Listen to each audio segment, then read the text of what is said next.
여러분, 설탕을 끊으면 당뇨가 저절로 나아질 거라고 믿으신 적 있나요? 그런데 설탕보다 더 혈당을 치솟게 만드는 음식이 있답니다. 심지어 우리가 매일 건강식이라고 믿으며 먹는 그 음식이 문제를 일으킬 수 있다면 어떤 생각이 드실까요? 안녕하세요. 저는 78세 김수연이라고 합니다. 35년간 당뇨 환자들의 삶을 바꿔온 의사입니다. 오늘 여러분의 혈당 관리에 혁신을 가져올 비밀을 공개하려고 합니다. 영상을 보시기 전 지금 구독과 좋아요 버튼을 눌러주시면 여러분의 건강한 삶을 위해 더 많은 정보를 계속 받아보실 수 있답니다. 제가 처음 당뇨를 진단받았을 때 저도 설탕만 피하면 된다고 생각했어요. 48세 바쁜 병원 생활 속에서 불규칙한 식사와 스트레스로 혈당이 200을 넘나들었죠. 약을 먹었지만 점점 더 강한 약이 필요해졌습니다. 환자를 치료하는 의사가 정작 제 건강은 챙기지 못하는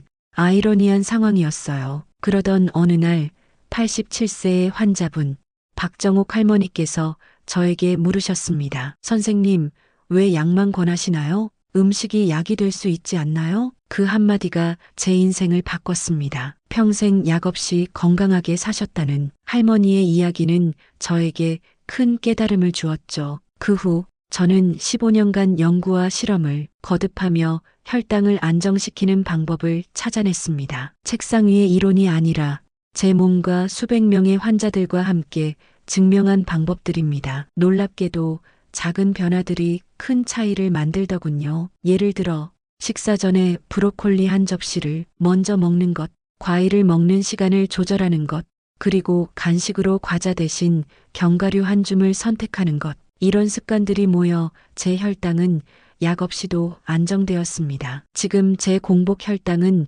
105, 당화혈색소는 5.7을 유지하고 있죠. 환자들 중에서도 약을 줄이거나 끊은 분들이 많아졌습니다. 당뇨는 약으로만 관리하는 병이 아닙니다. 생활 속 작은 선택들이 혈당을 바꿀 수 있어요. 오늘 이 이야기를 듣고 실천하신다면 분명 변화를 느끼실 겁니다. 약에 의존하며 지치셨다면 지금부터 함께 새로운 길을 찾아봅시다. 자, 그럼 첫 번째 비밀을 공개할게요. 설탕보다 더 위험한 음식, 바로 군고구마입니다. 왜 이 건강식이 혈당을 폭등시키는지 지금부터 자세히 알려드릴게요. 군고구마가 왜 설탕보다 위험할까요? 여러분, 고구마는 건강식의 대명사로 불리죠. 특히 군고구마는 달콤하고 포근한 맛 때문에 간식으로 사랑받습니다. 하지만 당뇨 환자에게는 이게 혈당 폭탄이 될 수 있어요. 구운 고구마의 혈당 지수는 무려 85에서 90에 달합니다. 설탕이 약 65라는 걸 생각하면 놀랍죠. 구울 때 고구마의 전분이 빠르게 당으로 변하면서 소화와 흡수가 급격히 이뤄져 혈당이 치솟는 거예요. 65세 이혜란 할머니의 사례를 들어볼게요. 혜란 할머니는 당뇨 진단 후 설탕과 디저트를 끊고 간식으로 구운 고구마를 매일 드셨어요. 고구마는 건강에 좋다던데 라는 말을 믿으셨죠. 하지만 3개월 뒤 검사에서 당화혈색소가 7.0에서 8.3으로 올랐습니다. 할머니는 당황하셨어요. 설탕도 안 먹는데 왜 이러지? 그래서 식사 일지를 살펴봤더니 매일 오후 구운 고구마 한 개가 문제였어요. 저는 혜란 할머니와 실험을 해봤습니다. 점심 후 혈당이 안정된 상태에서 구운 고구마 한 개를 드시게 했죠. 30분 뒤 혈당을 측정하니 230까지 치솟았어요. 할머니는 깜짝 놀라셨죠. 고구마가 이렇게 위험할 줄 몰랐어요. 그래서 저는 대안을 제안했어요.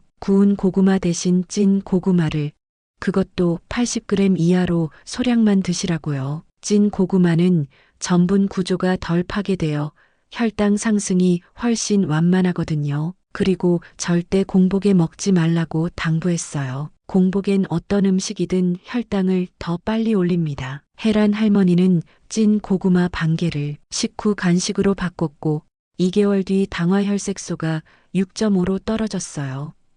간단한 변화로 이렇게 될 줄 몰랐어요 라며 기뻐하셨죠. 여러분은 고구마를 어떻게 드시나요? 혹시 구운 고구마를 건강 간식으로 자주 드시진 않나요? 오늘부터 찐 고구마로 바꿔보세요. 소량 식후에 먹는 것만으로도 혈당 관리에 큰 차이가 생깁니다. 자, 다음으로 넘어가 볼까요? 두 번째 비밀은 식사 순서입니다. 밥부터 드시는 습관, 지금 바꿔야 할 때입니다. 왜냐고요? 곧 알려드릴게요. 식사 순서가 혈당에 어떤 영향을 미칠까요? 여러분, 밥상 앞에서 어떤 음식부터 드시나요? 아마 밥이나 국부터 드시는 분들이 많으시죠. 한국 사람들의 오랜 습관이니까요. 하지만 이 순서가 혈당을 급격히 올리는 원인이 될 수 있어요. 우리 몸은 첫 번째로 들어오는 음식에 가장 민감하게 반응합니다. 특히 공복 상태에서는 탄수화물이 먼저 들어오면 혈당이 폭등하고 인슐린이 과도하게 분비되죠. 이게 반복되면 인슐린 저항성이 생겨 당뇨 관리가 더 어려워집니다. 해결책은 간단해요. 채소, 단백질, 탄수화물 순서로 드시는 겁니다. 왜냐고요? 채소의 식이섬유가 장을 코팅해서 탄수화물 흡수를 느리게 하고 단백질은 포만감을 줘 과식을 막아주거든요. 82세 최영애 할머니의 이야기를 들어볼게요. 영애 할머니는 10년 넘게 당뇨약을 드셨지만 혈당이 180을 넘나들었어요. 약을 늘려도 효과가 없어 절망하셨죠. 저를 찾아오셨을 때 할머니는 현미밥과 채소를 열심히 드시고 계셨어요. 그런데 식사 순서를 보니 항상 밥부터 드시고 반찬은 나중에 드시더라고요. 저는 간단한 실험을 제안했어요. 식사 시작 전에 상추나 오이 같은 채소를 먼저 드시고 그 다음 두부나 닭가슴살, 마지막으로 밥을 소량만 드시라고요. 처음엔 어색해 하셨지만 한 달만 해보기로 했죠. 결과는 놀라웠어요. 3개월 후 당화혈색소가 8.1에서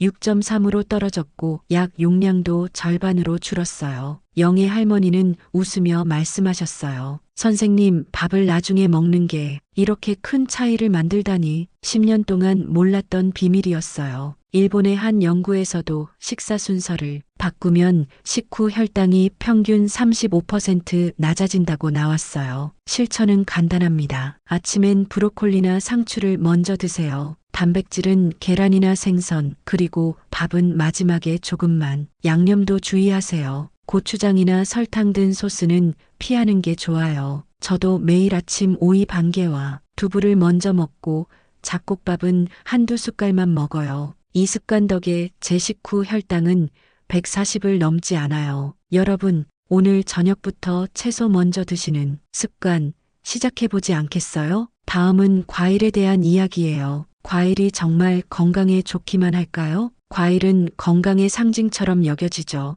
비타민과 섬유질이 풍부하니 많이 먹어도 괜찮을 거라 생각하시나요? 하지만 당뇨 환자에게 과일은 양날의 검입니다. 과일에 든 과당은 혈당을 서서히 올리지만 잘못된 선택과 타이밍은 혈당을 급등시킬 수 있어요. 특히 바나나, 수박, 파인애플 같은 고혈당 지수 과일은 주의가 필요합니다. 바나나의 혈당 지수는 약 60, 수박은 70이나 되죠. 반면 딸기나 블루베리는 40 정도로 낮아요. 중요한 건 양과 타이밍입니다. 과일을 너무 많이, 특히 공복에 먹으면 혈당이 치솟을 수 있답니다. 70세 정미숙 할머니의 이야기를 들어볼게요. 미숙 할머니는 여름이면 수박을 즐겨 드셨어요. 수박은 물이 많아서 괜찮겠지 하시며 매일 큰 조각을 드셨죠. 그런데 어느 날 어지러움을 느끼시고 혈당을 재보니 210을 넘었어요. 깜짝 놀라 저를 찾아오셨죠. 수박이 이렇게 혈당을 올릴 줄 몰랐어요. 할머니와 함께 과일 실험을 해봤어요. 일주일 동안 다양한 과일을 시간과 양을 바꿔 먹으며 혈당 변화를 체크했죠. 수박은 30분 만에 혈당을 65 올렸고 바나나는 70이나 올렸어요. 하지만 딸기는 25 정도만 올랐죠. 미숙 할머니는 충격을 받으셨어요. 내가 좋아하는 과일이 이렇게 다를 줄 몰랐네요. 그래서 저는 할머니께 과일은 약처럼 드시라고 권했어요. 하루 80g, 손바닥 크기 정도만, 그리고 반드시 식후에 드시라고요. 딸기, 블루베리, 토마토 같은 저혈당 지수 과일을 추천했죠. 토마토는 혈당 지수가 30 정도로 아주 낮아요. 미숙 할머니는 식후에 딸기 한 줌을 간식으로 바꿨고 3개월 후 당화 혈색소가 7.8에서 6.4로 떨어졌어요. 이제 과일을 똑똑하게 골라 먹어요. 라며 웃으시더라고요. 저도 과일을 좋아하지만 당뇨 진단 후엔 딸기와 토마토를 주로 먹어요. 가끔 사과를 먹고 싶을 땐 반 개만 견과류와 함께 먹어 혈당 상승을 줄이죠. 여러분은 어떤 과일을 드시나요? 공복에 바나나와 수박을 드시진 않으신가요? 오늘부터 저혈당 지수 과일을 소량 식후에 드셔보세요. 혈당 측정기로 전후 변화를 체크하면 자신에게 맞는 과일을 찾을 수 있어요. 다음은 아침 공복 혈당을 잡는 비법, 양배추로 시작하는 하루예요. 아침에 일어나서 가장 먼저 무엇을 드시나요? 커피 한 잔, 빵 한 조각, 아니면 과일 주스? 공복 상태의 장은 마른 스펀지처럼 음식을 빠르게 흡수해요. 그래서 첫 음식이 혈당을 좌우합니다. 밤새 아무것도 먹지 않은 상태에서 탄수화물이 많은 음식을 먹으면 혈당이 급격히 치솟죠. 빵이나 시리얼, 주스는 특히 위험해요. 하지만 간단한 방법으로 공복 혈당을 잡을 수 있어요. 바로 양배추로 하루를 시작하는 거예요. 양배추는 식이섬유가 풍부해 장을 코팅하고 탄수화물 흡수를 느리게 해 혈당을 안정시킵니다. 게다가 항산화 성분과 비타민C가 많아 면역력에도 좋아요. 88세 오순이 할머니의 사례를 들어볼게요. 순이 할머니는 매일 아침 공복 혈당이 150을 넘었어요. 약을 먹어도 잘 잡히지 않아 걱정이 많으셨죠. 저를 찾아오셨을 때 할머니는 아침에 빵이나 과일을 먼저 드신다고 했어요. 저는 간단한 변화를 제안했지요. 아침 식사 전에 양배추를 쪄서 10장 정도 먼저 드시라고요.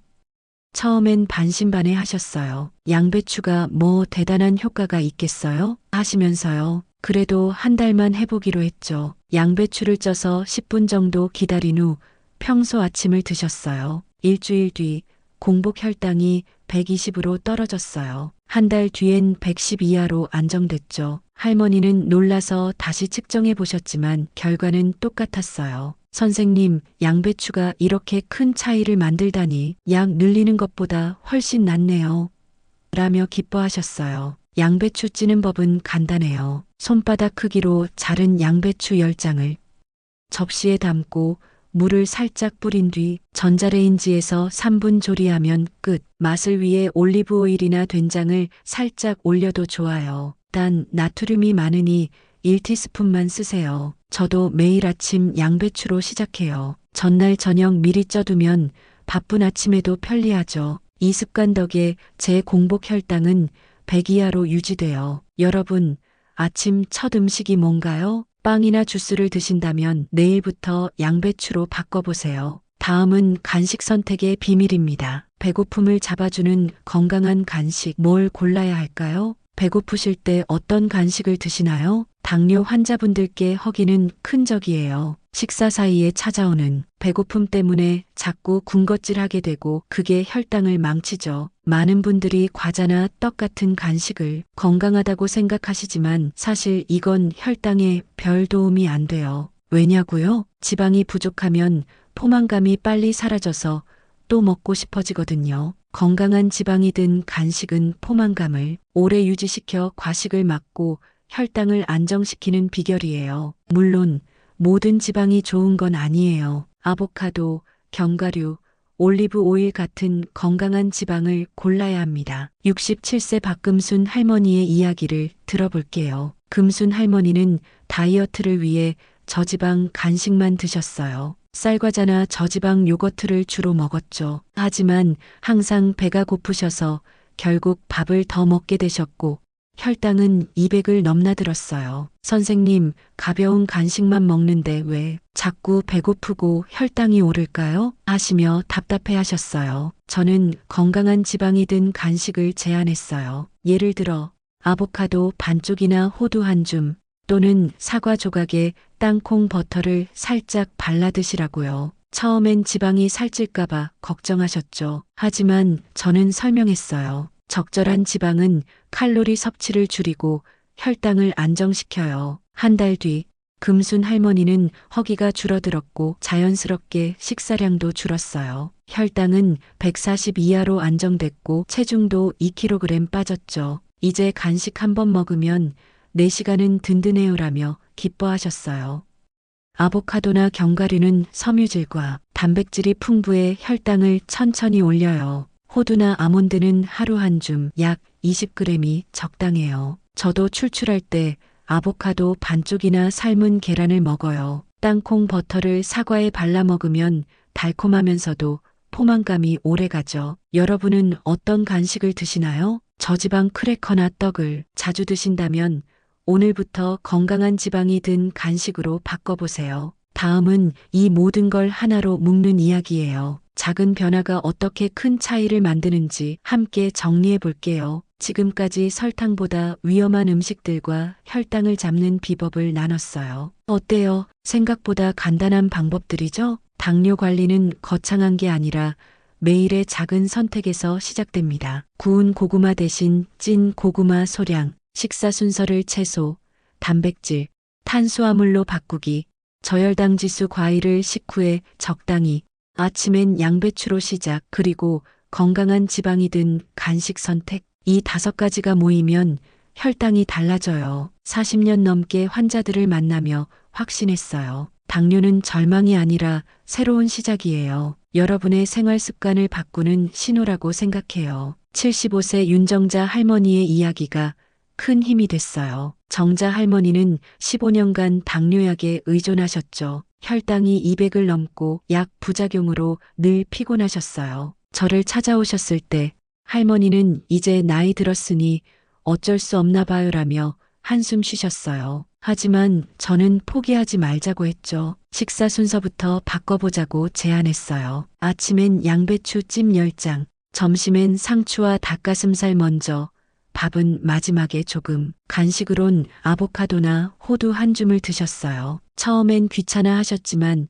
한 달 뒤 혈당이 140 아래로 떨어졌고 당화혈색소는 7.9에서 6.5로 줄었어요. 약도 절반으로 줄었죠. 정자 할머니는 눈물을 글썽이며 말씀하셨어요. 선생님, 이렇게 살아갈 희망이 생겼어요. 손주들과 더 오래 건강하게 지내고 싶어요. 이 작은 변화들이 모여 큰 차이를 만듭니다. 연구에서도 확인됐어요. 식사 순서와 간식 조절만으로 당화혈색소가 평균 1.2 낮아질 수 있죠. 약에만 의존하지 않아도 됩니다. 여러분, 어디서부터 시작하고 싶으신가요? 아침 양배추 찜, 식사 순서 바꾸기. 저도 60세에 이걸 시작했어요. 지금 78세인 저는 약 없이 공복 혈당 105, 식후 혈당 140 이하를 유지하고 있답니다.